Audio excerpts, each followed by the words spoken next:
good afternoon people, and welcome to another edition of Creative Space here on Wide Bay ITV. Today's guest is a local whip maker, Kobe Dewar, and I am so pleased that you've been able to come on the show and take us through this journey of an amazing craft. Welcome, Kobe. Oh, thank you, you're welcome. So, what piqued your interest in whips and I guess leather making? Did it start as a young boy? Was it something that you just thought, I'd give this a go? No, I was always around whips from a young kid, but then during my time in the army I was getting a bit bored and decided to start making some more American style belts, and that involves a lot of carving and American styled stuff. And that led me then, when I was in Townsville about 10 years ago, I met a whip maker, and he showed me how to make a whip from scratch, and that pegged me into then buying a few books, specifically from Ron Edwards, and then just sat at home and worked it out for myself. So going into the process from making a whip from scratch, I know we talk a lot about the leather and how that's really important, but the handles. So can you just maybe run through for the absolute novice beginner, what's the best handle made out of? Traditionally, you'll have a cane handle, so they're very flexible. I prefer to actually use an ironbark or Australian hardwood handle, and you can bring it down very thin. So such as that whip there, or this whip here, this whip handle here is of a hardwood. The fear traditionally of having a hardwood handle was if you were to come off the horse, it wouldn't snap, whereas a cane handle or a bamboo handle would snap, so it won't going to impale you. But the risk of those sorts of things happening is a bit long dead, and they look the best. So there's the advantage of being able to varnish it, engrave it, and burn it as well. So from start to finish, if you were to keep going uninterrupted, how many hours does it take to do a whip? And I know that's how long is a piece of string.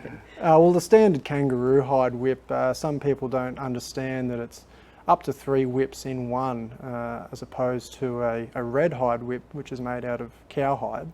You have a belly, which you then plait over the top of with up to 8 strands of leather, whereas a kangaroo hide whip, you'll have a belly, you'll plait over that to make the inlay, and then you plait over the top of that, and that's what you see on the outside of the whip. So the process in doing that, of taking your standard piece of leather, you may need about 3 or 4 hides depending on the size of the handle, the length of the whip, and then cutting that hide down and getting rid of all the no good leather that's in it, because obviously that's a full hide of kangaroo leather, but around his flanks and his belly it's very stretchy and it's not ideal for making a whip. We don't want them to stretch. And then cutting that down, skiving all of that, and then starting to plait. You could be looking at upwards, for a standard 6 plait, some blokes can make them in a couple of days, and then some blokes take a week. Personally, myself, I'm not sitting there all day, every day doing it, but it can take probably about 100 hours, I'd say.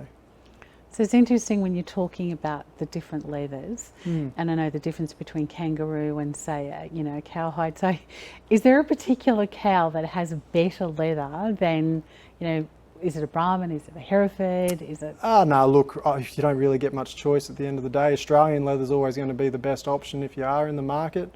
If you buy from somewhere such as Tandy from the States, it's usually going to be Mexican. But then you can go all the way to your really fine leathers from Italy, and they use rubber barbed wire, over the top of the barbed wire so they don't mark their beasts. But it comes down mostly to the process of which they tan the leather. So it's after it's been taken off the beast, and then the process of what's making it suitable for what it's used. So the kangaroo hide's a drum stuffed leather. It's made by packers here in Australia, and it's very good. So of all the leathers that you've probably used that come from around the world, we like to think that we're pretty good in Australia. I know the Americans like to think that they're the best. Between the two, I know there's differences, but what would be your first preference? Well, it's very hard to get Australian leather because there's only, I think, 2 tanneries left in Australia, whereas the Americans have a lot more tanneries. and it's still a very rich tradition over there to have a tannery and to be proud of their own leather. So when I am using bovine, it usually would be like a Wickett and Craig coming from either the US or the UK. So it's interesting that you talk about, tanneries, and I know back in the day, tanneries were, I guess, commonplace because we had so many of our own traditional saddle makers as well. What do you think has been the demise of our tanneries? Oh, I think I wouldn't be able to speak for the legislation itself, and perhaps exporting of our beef, live export and things like that, where we don't actually keep the hides ourselves. But I couldn't speak to it. I don't really know.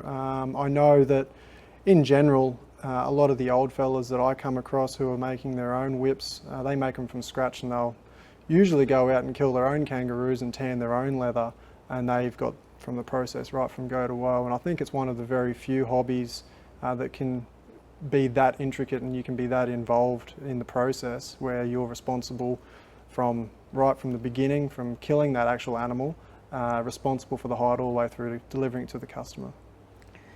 So whip making, and I guess leather making in general, is something that I have seen at things like the Lost Trades fairs. Do you think there's a resurgence coming in, or is it, or do you think it's a dying art? I don't think it's a dying art. I think it's definitely has its own little bubbles around the country. There's the many associations, mainly the Australian Whip Platters Association. You can follow them on Facebook. And if you just Facebook or Google whip making or belt making specifically, which is what I lean towards more often than not, is belt making, you will find a lot of people who are interested, and a lot of Americans actually making stock whips as well, which is a non-traditional thing for them. I think the promotion of it is what is very hard. It's hard to get someone involved in it because on first appearances it's not all that appealing. It's a challenge. You have to be extremely patient when you're doing it, and it can take a lot of your time. You're sitting there or standing there in one spot for hours on end, and that's sometimes hard to sell to some people. But the love that I have for it is that it's a wholly and solely Australian tradition, specifically your plaited belts, and then every skill that can come out of that as a hobby.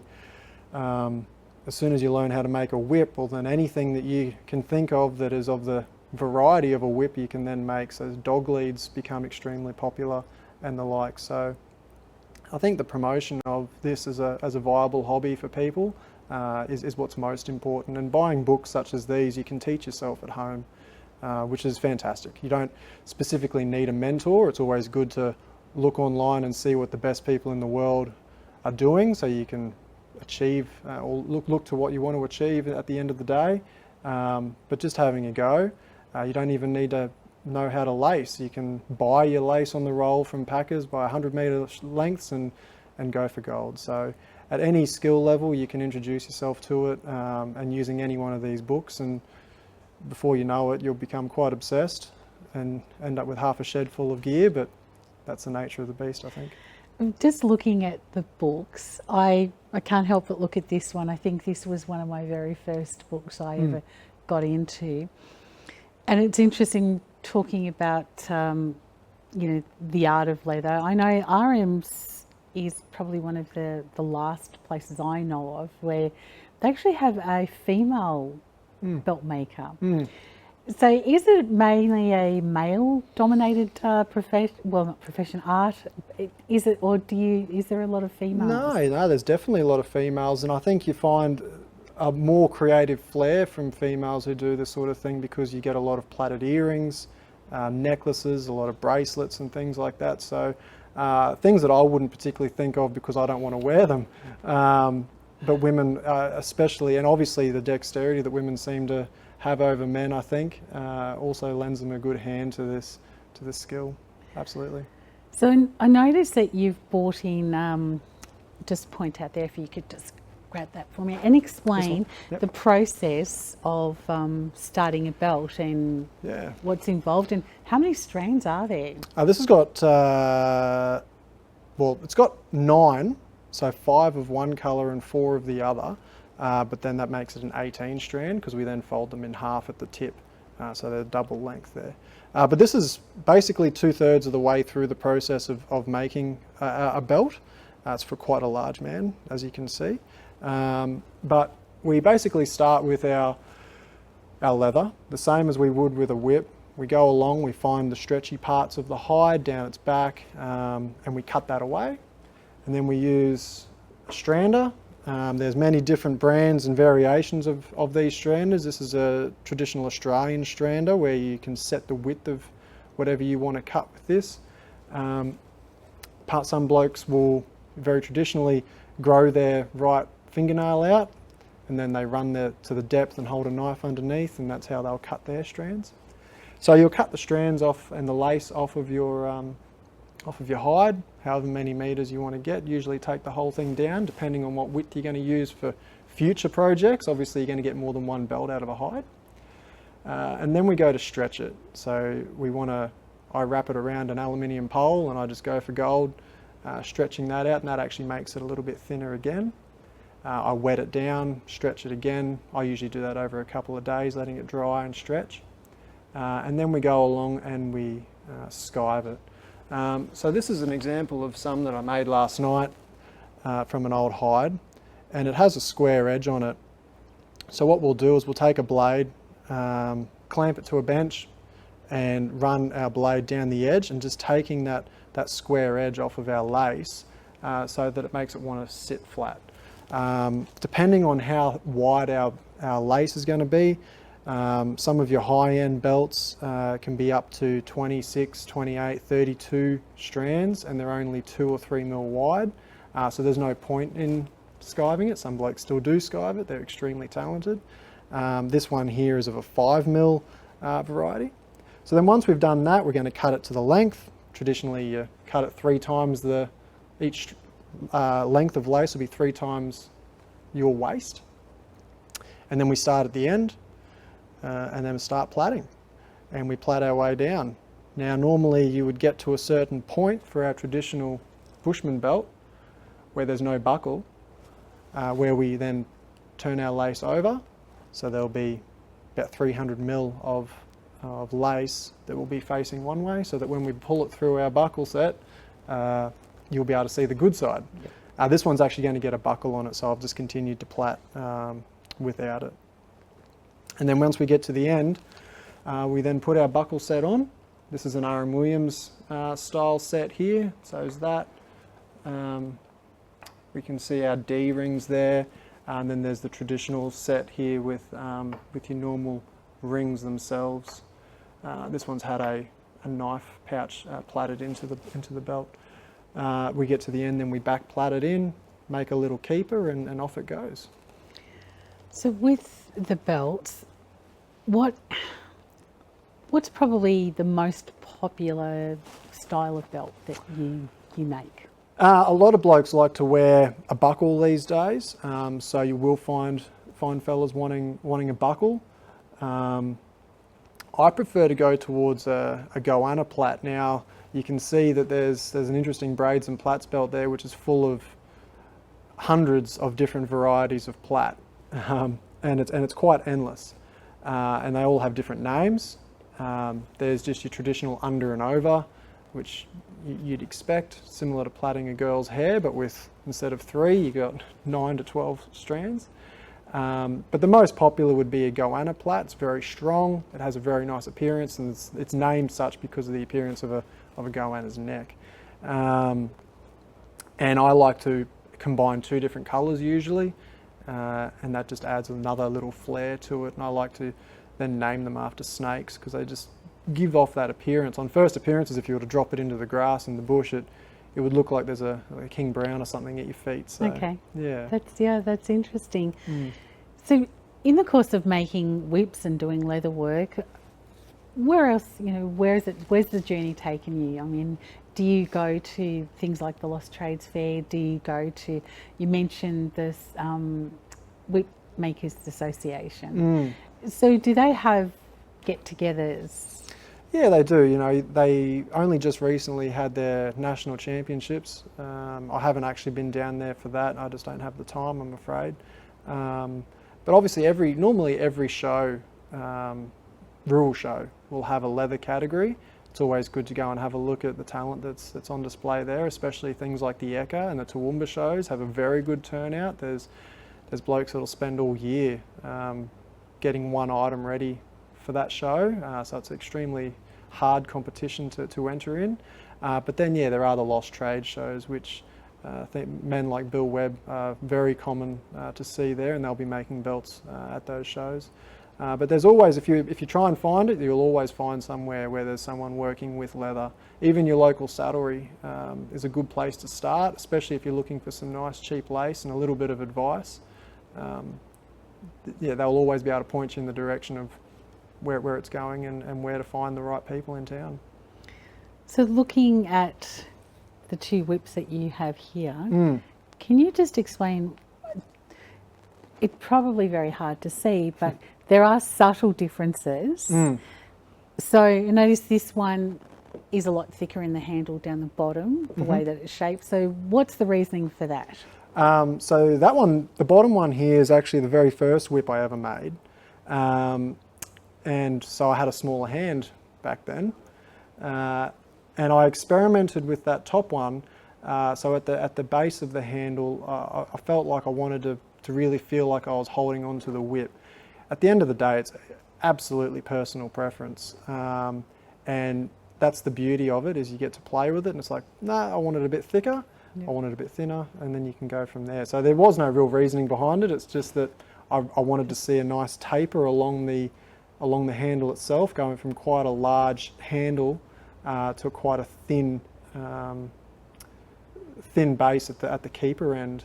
The main difference, I guess, if you were to look at it and hold it in your hand, is this one has a French grapevine plait at the keeper, and that one has a Turk's head knot. That's basically about it.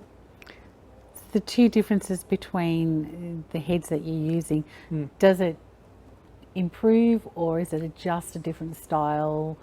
Just a different style. You can look at many different whips made by different people. You could pick an R.M. Williams whip from a mile away because he had a very specific style.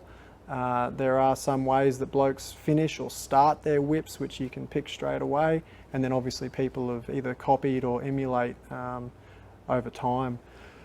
There is, I like to say, there is a correct way to do it, but that's quite a wide spectrum of what the correct way to do it, and the world's your oyster when it comes to, I'd like to attempt to do this, and it's either going to work or not. At the end of the day, if you make a whip and it cracks, then success. So it's always interesting when we might go to shows and we look at people that, you know, do whip cracking. Do you do a lot of it these days? Do you get the time to actually? Well, the neighbours don't enjoy it. I guess it would be a bit hard. The neighbours' dogs get a bit annoyed. Yeah, no, we definitely crack the whip every so often, especially when we go out in the scrub. It's always good to have a crack over the fire. Yep. But other than that, yeah, no, it's always a good pastime, especially when you got your mates who have never cracked a whip in their life and they got footy shorts on. You always hand them the whip pretty quickly. I can relate to that. I think as a youngster in the country, I think the first time I ever picked up a stock whip, I don't know how, but I think I ended up wrapping it around my legs, and that was, you know, you do it the first time, you don't do it the second time. It's a quick learning curve. So in terms of length of whip, what is probably, you know, the reasoning behind the lengths of whips and what makes them more effective, and, you know, those reasons? Yeah, well, look, you're creating a sonic boom basically by having the whip crack. That's what the idea of it is. So obviously the faster the whip can go through centrifugal motion and mechanical advantage over length, the louder it can crack. So your standard stock whip's usually around the 6 to 7 feet long. There's a traditional meanings, you didn't want to drag it on the ground behind you when you're on your horse as well, so there was a practicality behind it as well. It only needs to crack so loud. A lot of your show whips, you might watch a few fellas cracking 2 whips at the same time, and then they'll drop them, pick up another set, and that's specifically personal preference and the weight of the whip. But in terms of length, Bull whips, like American bull whips, definitely step out towards your 10-foot mark. But the standard whip, which I make almost all the time, would be anywhere between 6 to 8 feet. And that also comes down to the height of the person.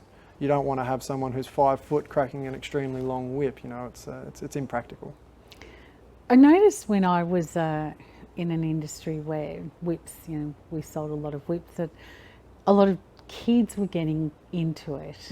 And I always found that it was when they went to something like the Locks Trades Fair, or they went to the Abbey tournament and they went back traditional routes. And also we have, you know, we have a few touring artists that like Nathan Whippy Greggs, he's, you know, sort of, people see that. Yep. You don't see it very often, but it's always very interesting. I'm not sure whether I would want to stand there and actually let him crack a cigarette out of my mouth. I don't think I'm ready for that just yet. But the skill involved in whip making is like archery. How long, I guess it depends on your level, but how long would it take you to sort of perfect a really good whip crack? A good whip crack? Yep. Oh, look, I think if you're persistent about it, you could, my wife cracks a good whip in one day after I showed her. Yep. But then she was cracking me with it. But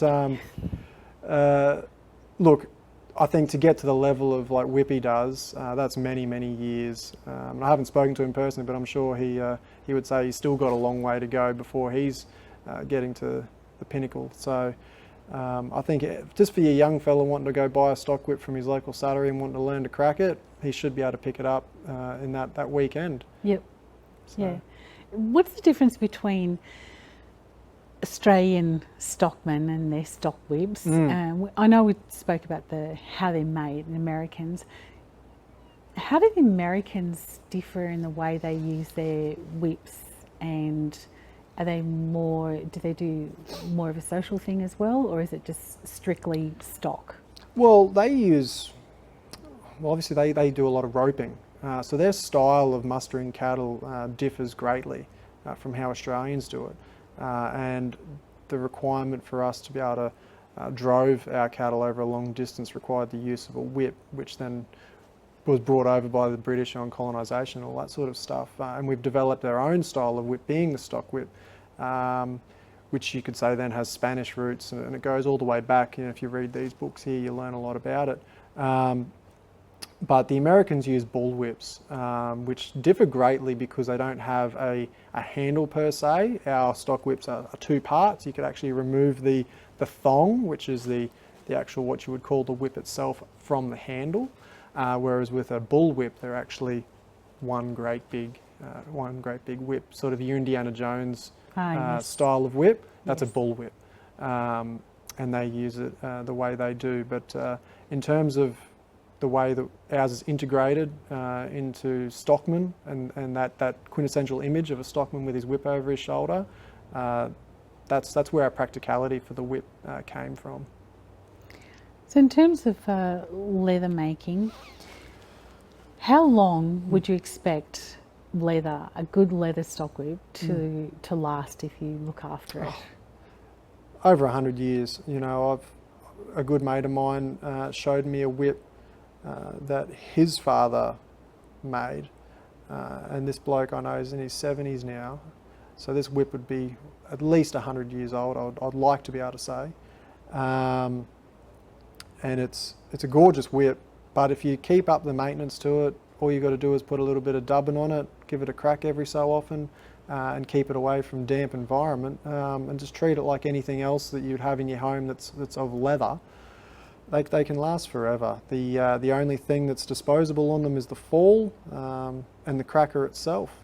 Sometimes they'll rot from the inside. You get a lot of blokes coming in because they've gotten wet over the years, and the end of their whip's starting to fall apart, and you know, maybe after 50 years, what was a 6-foot whip's now a 4-foot whip. But they don't want to give them up. They always want to get them platted back and keep them going because they do have some sort of sentimental value of them. But yeah, it's like anything. If you treat it right and if it's been built properly, they can last a lifetime. What would you pay for a good whip? I think if you're looking at, especially a kangaroo hide whip, and it has a full plaited handle such as these ones here, I would be a little bit skeptical of anyone selling one for under, brand new that is, for under about $300 to $400. And then that can just go up and up and up and up and up, depending on how beautiful the whip is. And they can get that beautiful and that expensive, you wonder why anyone would want to crack it. And then you can have just your normal red hide whip, just a yard whip, stock whip that you're going to use out in the paddock. And they can go, a good whip of that variety can go for anywhere for $150. And you can always tell the quality, and you don't need to be an expert to pick up a whip at your local markets or wherever, and you can just sort of get the feeling that, you know, the plat's very loose, you know, you grab it and you push it together and it all comes apart. You're like, yeah, I'm not totally satisfied. You know, you can pick one up and it's nice and firm. It's also flexible at the same time, and it just feels nice in the hand. Then 9 times out of 10, it's going to be a quality whip. We're going to take a little break, and while we're having our break, you'll see a couple of pictures of what Kobe's been doing, and we'll have a little bit of a chat about them when we come back. So enjoy the pictures, and we'll see you shortly.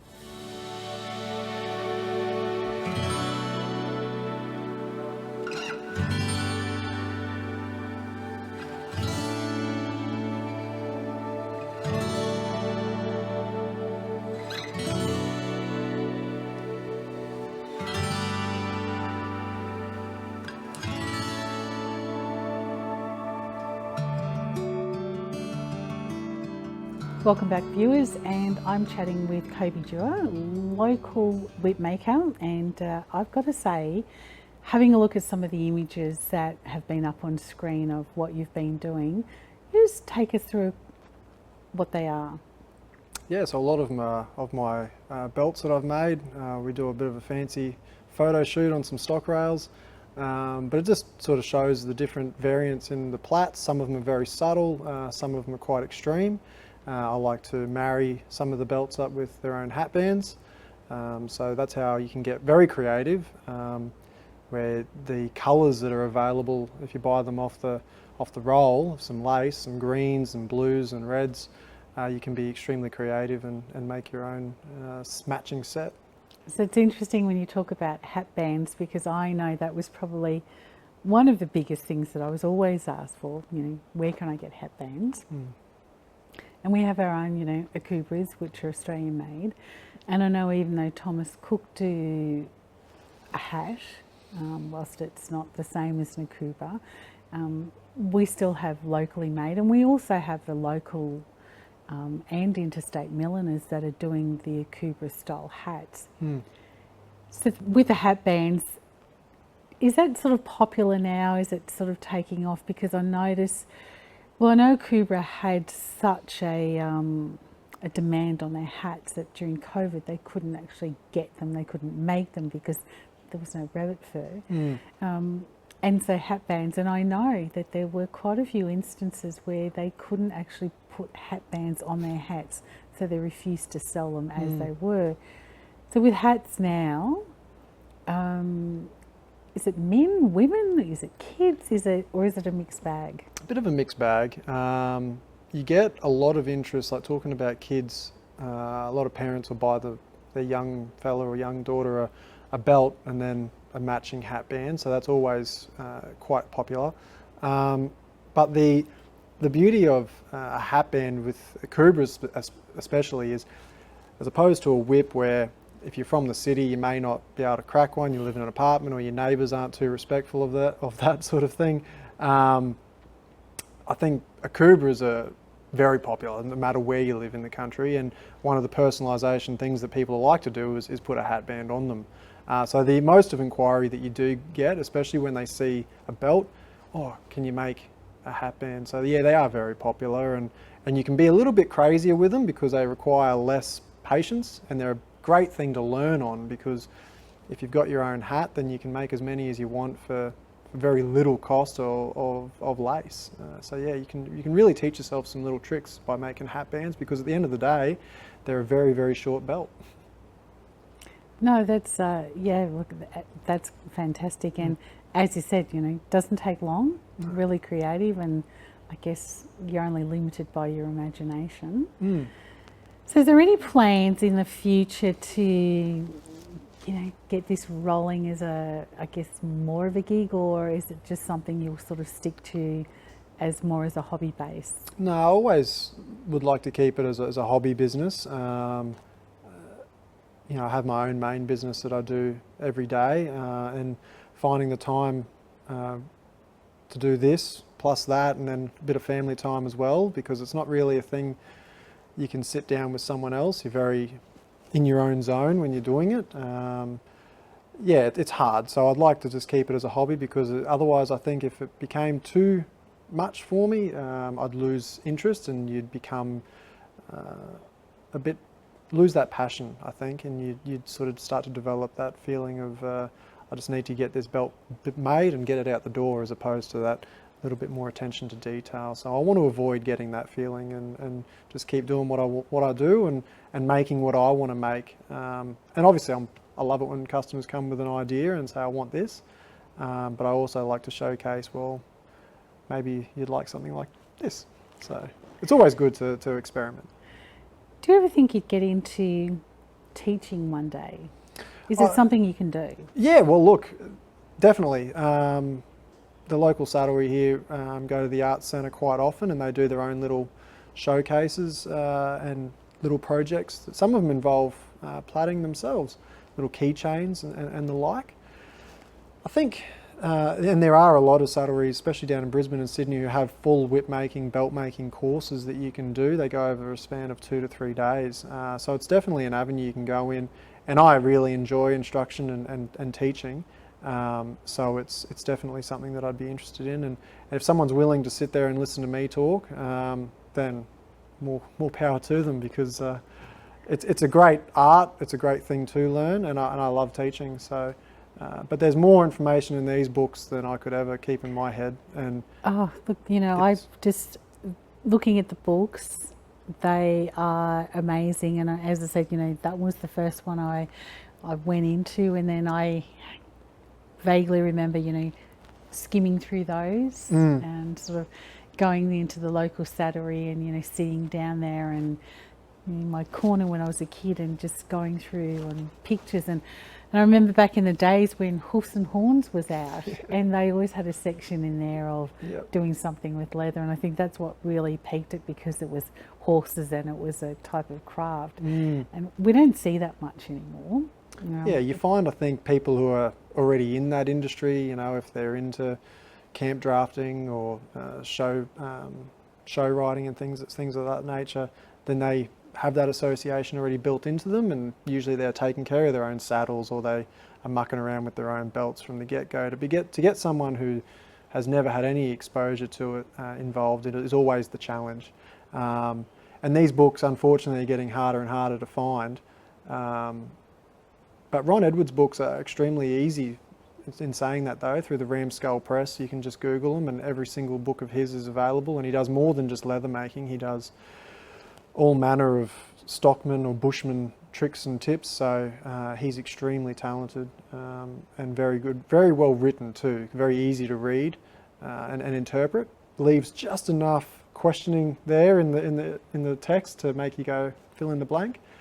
But then, like things such as Aaron Williams' book there, my wife will tell you, when we were living in Canberra, I spent hours upon hours in the library trying to find the original 1932 edition that he released, and I finally got my hands on it. We were photocopying it and trying to sneak it out of the library there to have a copy of it, because it has changed over the years. But it's been such a learning curve to have you on the show, and you know, to get this lost art out. You know, it's something I think people don't think about it. You know, when they put a belt on, you know, what's the origin? Where does it come from? But it's been great, you know, to have you along and to have you explain that a belt's not just a belt and a whip's not just a whip. And just reminds me of one of these things.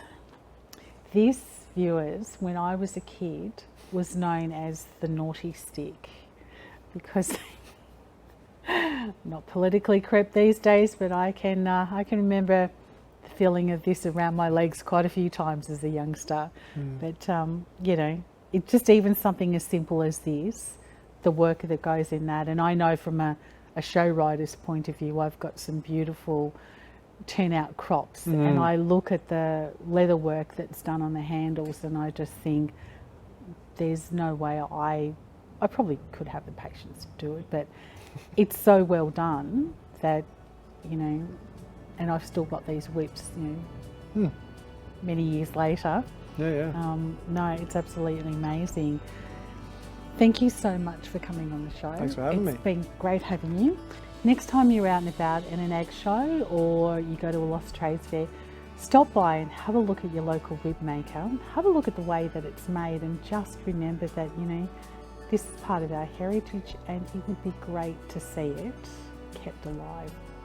So until the next episode, I will see you somewhere in the creative space. Bye for now.